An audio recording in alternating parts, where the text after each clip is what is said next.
माँ की प्रतिज्ञा सारी सृष्टि से, सारी सृष्टिवासियों से ईश्वर की प्रतिज्ञा क्या है, माँ की प्रतिज्ञा क्या है, माँ अपने भक्तों से क्या प्रतिज्ञा करती हैं। वो कहती हैं कि मेरे मार्ग पर पैर रखकर तो देख, तेरे सब मार्ग ना खोल दूं तो कहना। मेरे मार्ग पर पैर रखकर तो देख, मेरे मार्ग पर पैर रखकर तो देख का क्या मतलब हुआ? मेरे मार्ग पर पैर रखकर तो देख, तेरे सब मार्ग ना खोल दूं तो कहना। जीवन में व्यर्थ समय गंवाने के लिए हम बच्चे हमेशा तत्पर रहते हैं।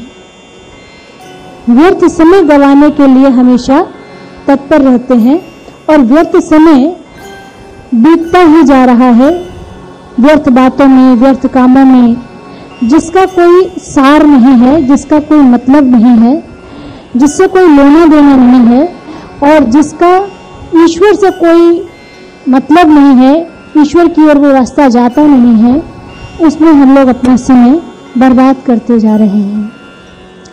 ईश्वर क्या कहते हैं कि मेरे मार्ग पर पैर रखकर तो देख, तेरे सब मार्ग न खोल दूं तो कहना। 99 दरवाजे वो हैं जिसमें हम लोग अपनी इच्छा से लगे रहते हैं। एक दरवाजा वो है जो है सत्संग का। 100 दरवाजों में यदि एक दरवाजा भी आपने खोल के रखा है सत्संग का, तो जीवन तर सकता है। हफ्ते में एक दिन भी यदि आप सत्संग में आते हैं और बाकी दिन आप होमवर्क की तरह अपने घर में रह के अमल करते हैं, तो जीवन धन्य हो सकता है।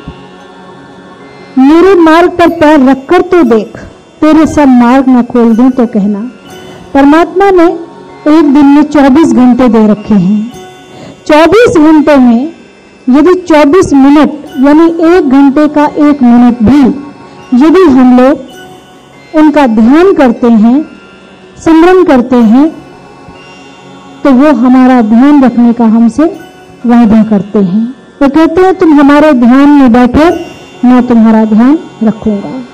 तुम 1 घंटे का 1 मिनट अर्पण करते हो, वो 24 घंटे तुम्हारे ध्यान में रहते हैं, तुम्हारा ध्यान करते हैं, तुम्हारी तकलीफों को देखते हैं, तुम्हारी परेशानियों को देखते हैं और उनसे उबारने का रास्ता देते हैं और कहते हैं मेरे मार्ग पर पैर रखकर तो देख, तेरे सब मार्ग न खोल दूं तो कहना। यदि वास्तव में 24 मिनट का ध्यान करके हम लोग अपनी दिनचर्या शुरू करते हैं, तो निश्चित ही हमारा 24 घंटे बहुत आराम से व्यतीत हो सकते हैं। उस सिमरन में हमें कौन सा सिमरन करना है? सिमरन करना है ओम मैया जी शरणम। ओम का मतलब है शिव, मैया का मतलब है शक्ति और शरणम का मतलब है हे शिव, हे शक्ति, हम तेरी शरण में हैं। जब हम भगवान की शरण में हो जाते हैं और हम उनसे प्रार्थना कर रहे हैं कि मालिक हम तेरी शरण में हैं, जब हम किसी की शरण में जाते हैं तो निश्चित ही वो हमें शरण लगाते हैं। एक साधारण आदमी की शरण में यदि कोई बच्चा चला जाए तो एक साधारण आदमी भी उस बच्चे को शरण दे देता है, तो वो तो भगवान है। यदि हम उनकी शरण में जाते हैं तो निश्चित ही वो अपनी शरण लगाते हैं। और इस जाप से न जाने कितने लोगों के काम सफल हुए हैं। इस जाप को करके अपना जीवन लोगों ने सफल बनाया है। मेरे लिए खर्च करके तो देख, तेरे लिए कुबेर का खजाना न खोल दूं तो कहना। मेरे लिए खर्च करके तो देख का क्या मतलब हुआ? हम लोग जब परिवार में कोई शादी है, ब्याह है, बर्थडे पार्टी है या कोई फंक्शन है, तो आप देखो हम लोग कितने उत्साहित होते हैं और नए नए वस्त्र खरीदने जाते हैं। थोड़ा सा ध्यान करके देखें कि सबसे पहले हमें क्या करना चाहिए। यदि कोई फंक्शन है तो सबसे पहले अपने घर का मंदिर देखना चाहिए जिसमें हमने देवी देवताओं को बैठा रखा है। उस मंदिर के नीचे जो वस्त्र बिछाया होता है, आप अपने अपने घरों के वस्त्रों को देखिएगा। किसी वस्त्र में अगरबत्ती का छेद होगा, धूप बत्ती का छेद होगा, कहीं से कोई कपड़ा जला हुआ होगा, कहीं से कोई काला होगा। कभी उन वस्त्रों को निहार के देखिएगा, चुन्नी कहीं से खंडित होगी, कोई फर्क नहीं पड़ता। अपनी ओढ़नी अच्छी हो और भगवान की ओढ़नी खराब हो तो कैसे काम बनेगा। तो सबसे पहले हमें क्या ध्यान देना है कि अपने घर का मंदिर कैसा होना चाहिए, किस तरह होना चाहिए। सबसे पहले अगर यदि वस्त्र लेने जा रहे हैं तो पहले भगवान के वस्त्र, पहले देवी देवताओं के वस्त्र होने चाहिए। फिर हमें जिनको गुरु या सदगुरु मानते हैं उनके लिए ध्यान देना चाहिए।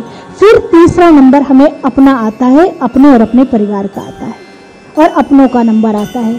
फिर आता है रिश्तेदारों का नंबर या आचार विचार व्यवहार निभाने का नंबर। मेरे लिए खर्च करके तो देख, तेरे कुबेर के भंडार ना भर दूं तो कहना। ध्यान ही नहीं रहता होगा, कहते शादी ब्याह में तो बिल्कुल भी नहीं ध्यान रहता होगा, कहते इतना व्यस्त हो जाते हैं जी कि ध्यान ही नहीं रहता।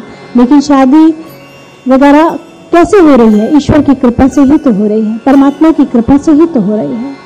जिसकी वजह से आज हमारी जिंदगी है, जिसकी वजह से हमारा परिवार फल फूल रहा है, जिसकी वजह से सारे सुकर्म हो रहे हैं, यदि उनका ही ध्यान नहीं करेंगे तो कैसे कुछ होगा। इसलिए जरूरी है देवी देवताओं जिनको आपने घर में बैठा रखा है, स्थान दे रखा है, आपने स्थान उन्हें नहीं दे रखा, उन्होंने आपके घर में स्थान लिया नहीं है, वो वहां स्वयं विराज कर आपको सही सलामत रख रहे हैं। हमने इन्हें स्थान नहीं दिया, इन्होंने हमें स्थान दे रखा है। हमने इनको बैठाया नहीं हुआ है, इन्होंने हम लोग को बैठाया हुआ है। इनकी कृपा है कि हम लोग यहाँ विराजे हुए हैं। मेरे लिए कड़वे वचन सुनकर तो देख, तुम पर कृपा न बरसे तो कहना। क्या बात है, मेरे लिए कड़वे वचन सुनकर तो देख, तुम पर कृपा न बरसे तो कहना। जैसे आप सत्संग में आए, आपको देर हो गई, आपको घर जाना है, आपको देर हो गई, और आपके घर में जो आपसे बुजुर्ग हैं उन्होंने आपको डांट लगाई।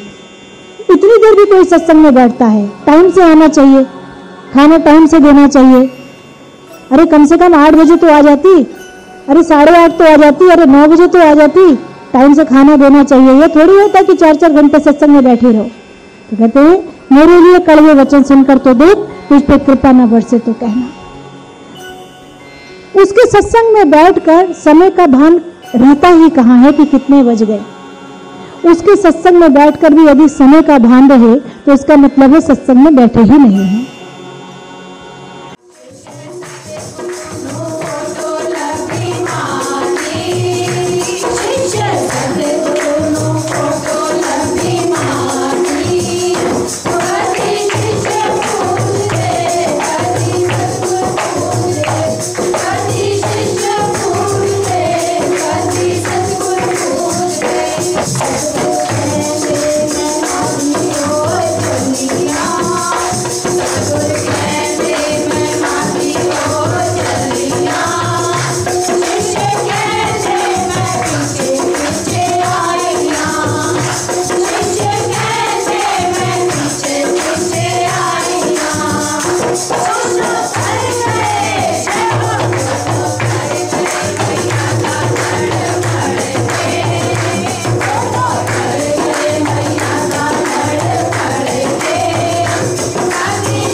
नमो नमो गुरु